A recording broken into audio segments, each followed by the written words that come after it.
Hello, good morning girls. चौहानों के इतिहास में हम लोगों ने अब तक अजमेर के चौहान शासकों के उदय के साथ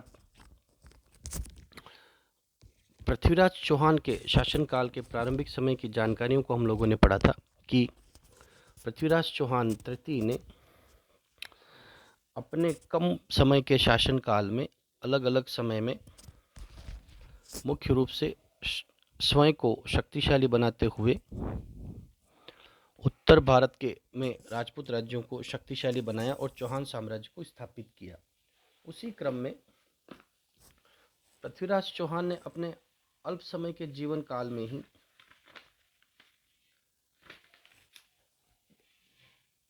दिग्विजय नीति के द्वारा नागार्जुनों का दमन किया, चालुक्यों पर विजय को प्राप्त किया, भंडारनायकों का दमन किया, चंदेलों पर विजय को प्राप्त किया और जयचंद कन्नौज के शासक जयचंद से जो उनका संबंध था उसको उसके आधार पर उन्होंने उन कार्य को महत्वपूर्ण किया। उसके बाद अगर हम बात करते हैं कि उत्तर भारत में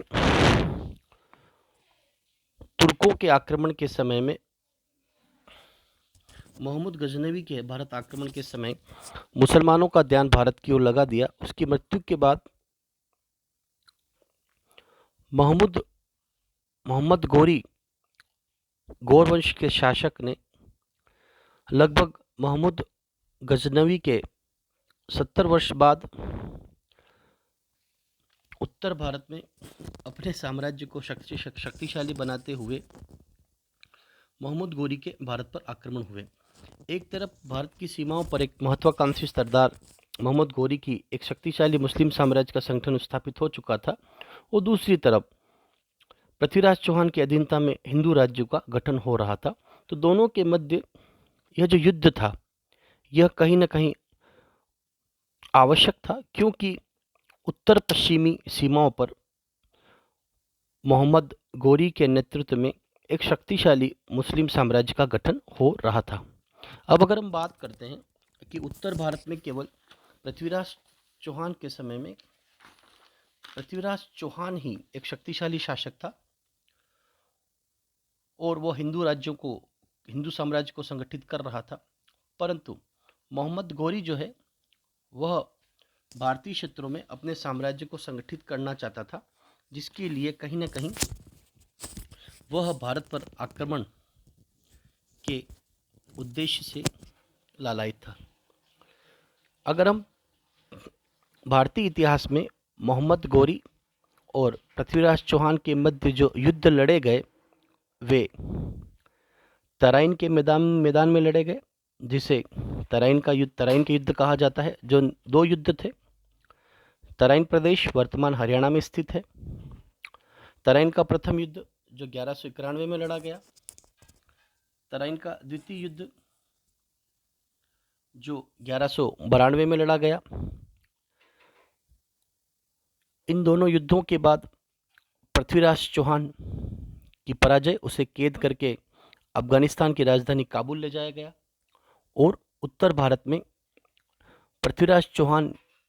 की कैद और मृत्यु के बाद हिंदू साम्राज्य का पतन हुआ और भारत में धीरे धीरे सल्तनत साम्राज्य स्थापित हुआ। परंतु इनसे पहले अगर हम बात करते हैं कि युद्ध के कारण क्या थे, तो इसमें जो गौर करने वाली बात है वह एक तो ये थी कि मुस्लिम साम्राज्य की स्थापना के उद्देश्य से मोहम्मद गौरी और उससे पहले के शासकों ने दिल्ली व अजमेर पर अपने साम्राज्य को संगठित करना चाहते थे और भारत में मध्य एशियाई देशों की भांति भारत में भी इस्लामिक साम्राज्य को स्थापित करना चाहते थे। इसी उद्देश्य से प्रारंभिक शासकों ने मोहम्मद गौरी के बाद या उससे पहले के शासकों का उद्देश्य था कि भारत में इस्लामिक साम्राज्य को संगठित किया जाए, तो मुस्लिम राज्य की स्थापना की जाए। दूसरा, मुसलमानों को संरक्षण दिया जाए। धार्मिक कट्टरता, राजपूतों और मुसलमानों के मध्य पुरानी शत्रुता, भारत की जो दशा थी वह भी इसके लिए जिम्मेदार थी, क्योंकि उत्तर भारत में सर्वाधिक राजपूत शासक जो थे वे पृथ्वीराज चौहान के द्वारा पराजित हुए जा चुके थे और कन्नौज के शासक जयचंद ने मोहम्मद गौरी को पृथ्वीराज चौहान से बदला लेने के लिए भारत पर आक्रमण करने का निमंत्रण दिया, जिससे कि भारत में अजमेर से लेकर दिल्ली और उत्तर भारत तक संपूर्ण क्षेत्रों पर पृथ्वीराज चौहान का नियंत्रण था। ऐसी स्थिति में कुछ हिंदू शासक जो थे वे पृथ्वीराज चौहान को कमज़ोर करना चाहते थे और उसके लिए आवश्यक था कि युद्ध के द्वारा किस मोहम्मद गौरी को भारत आमंत्रित किया जाए और वह पृथ्वीराज चौहान की शक्ति को कमज़ोर करे। तो ये कुछ तत्कालीन स्थितियाँ थी। इससे आगे अगर हम बात करते हैं तो मोहम्मद गौरी अपने आप को मोहम्मद गजनवी का उत्तराधिकारी मानता था। तो उसका मानना यह था कि वह भारत या उत्तर पश्चिमी सीमा के उन क्षेत्रों को प्राप्त करना चाहता था जो किसी समय में महमूद गजनवी के क्षेत्र थे। तो अपने खोए हुए प्रदेशों को प्राप्त करने के लिए भी मोहम्मद गौरी ने भारत पर आक्रमण किया। अगली जो अगर हम बात करते हैं कि पृथ्वीराज चौहान पड़ोसी राज्यों की सहायता करते हुए आक्रमणकारियों को रोक सकता था। अपने पड़ोसी राज्यों के साथ मैत्री संबंधों को स्थापित करते हुए, हिंदू राज्यों को संगठित करते हुए और भारतीय हिंदू शासकों को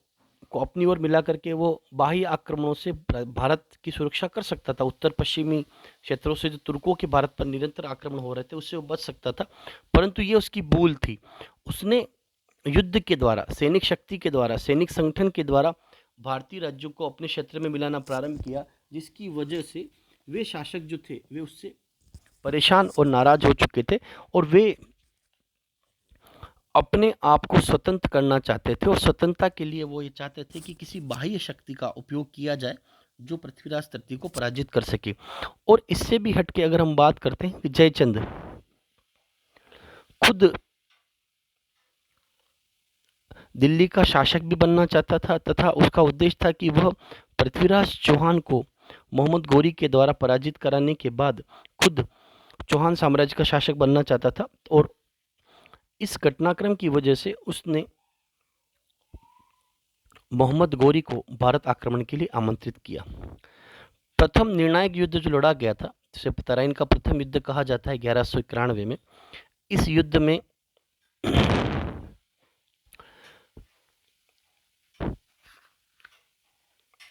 में मोहम्मद गौरी की पराजय हुई तथा वह भारत को छोड़ करके पुनः चला गया। परंतु इसके बाद वह 10 माह बाद पुनः 1192 में तराइन के मैदान में आ डटा और उसका उद्देश्य था कि दूसरे युद्ध, जो द्वितीय युद्ध जो लड़ा गया, उसमें पृथ्वीराज चौहान ने दूरदृष्टिता न दिखाते हुए मोहम्मद गौरी के हाथों पराजित हुआ तथा पृथ्वीराज चौहान को कैद करके उसे गजनी ले जाया गया और वहां पर उसको अंधा करने के बाद उसकी वहीं पर मृत्यु हुई। तो तराइन का प्रथम युद्ध और तराइन के द्वितीय युद्ध, प्रथम युद्ध में पृथ्वीराज चौहान की विजय, उसके बाद दूरदृष्टि न होने के कारण वह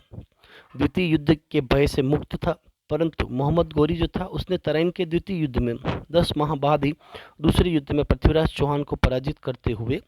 अजमेर से लेकर के दिल्ली तक के सभी क्षेत्रों पर मोहम्मद गौरी का नियंत्रण स्थापित हो चुका था। और पृथ्वीराज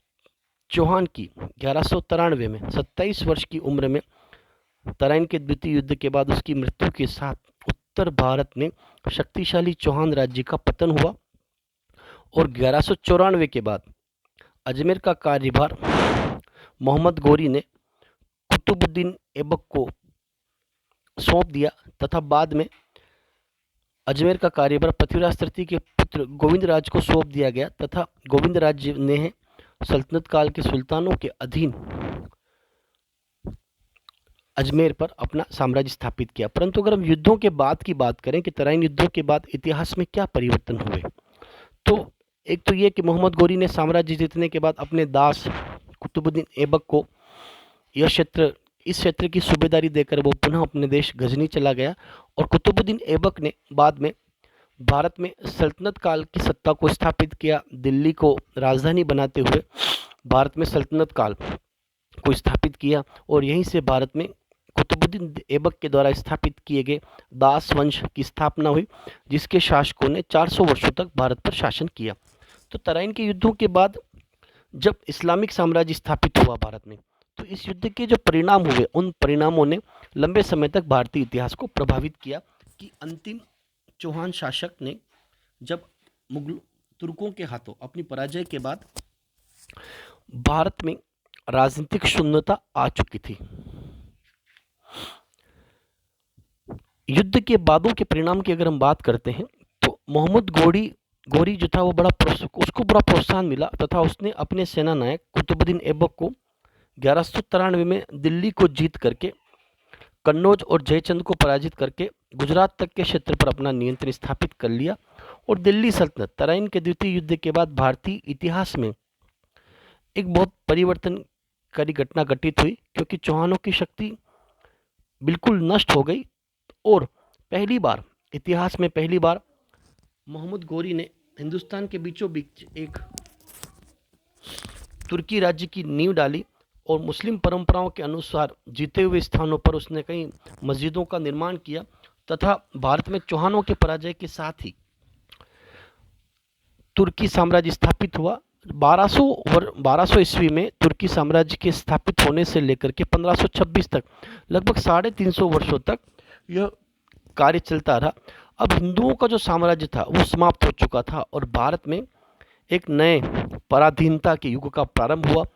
जो 1947 तक चलता रहा। राजनीतिक दृष्टिकोण से और ऐतिहासिक दृष्टिकोण से तराइन का दूसरा युद्ध जो था वो पराधीनता और अंधकार के युग का जन्मदाता था, क्योंकि युद्ध में तराइन के युद्ध का जो महत्वपूर्ण परिणाम था वो था भारत में इस्लामिक धर्म को स्थापित होना, इस्लामिक साम्राज्य का स्थापित होना, जिसके बाद सल्तनत काल के बाद मुगल काल के बाद अंग्रेजों का आगमन और अंग्रेजों के आगमन के बाद आज़ादी का संघर्ष। ये जो क्रम था, इस क्रम की शुरुआत कहीं ना कहीं तराइन के युद्ध के बाद जो प्रभाव पड़ा भारतीय क्षेत्र पर वो इससे दर्शाया जाता है कि किस तरीके से युद्ध की पराजय के बाद चौहान शासकों का पराजित होना और चौहान शासकों की पराजय के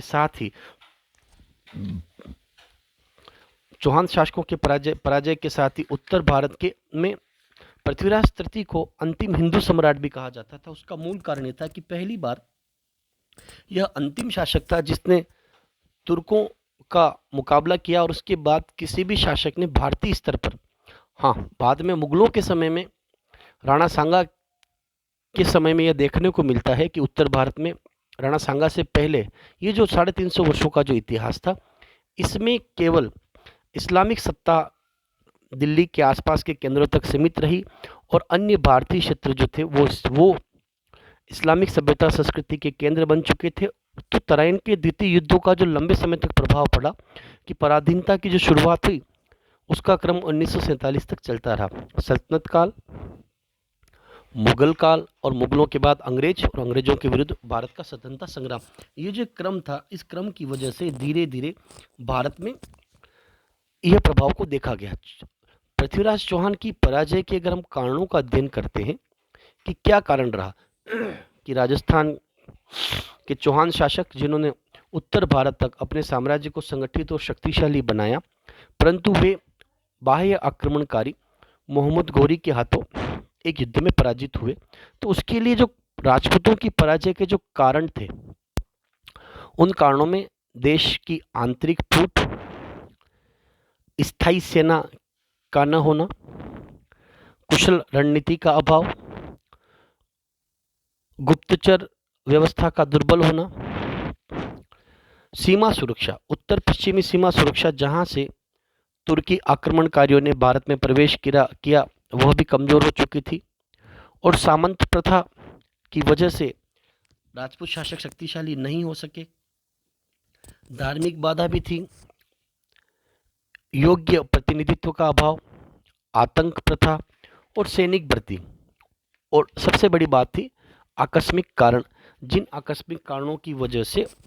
मोहम्मद गोरी के सिद्धांत फिक्स थे कि उन्हें किस तरीके से अपने साम्राज्य को संगठित करना था और भारत के गजनवी द्वारा जीते गए क्षेत्रों को पुनः प्राप्त करने के लिए उसने अपने आप को एक सैनिक शासक के रूप में स्थापित किया। और इसके बनिस्पत अगर चौहान शासकों की बात करें तो वे केवल शासक थे, सीमा सुरक्षा को लेकर के पृथ्वीराज चौहान ने कोई कार्य नहीं किया, जिसकी वजह से तराइन के द्वितीय युद्ध में उसे पराजित होना पड़ा और तराइन के द्वितीय युद्ध ने भारतीय इतिहास को बदल करके रख दिया।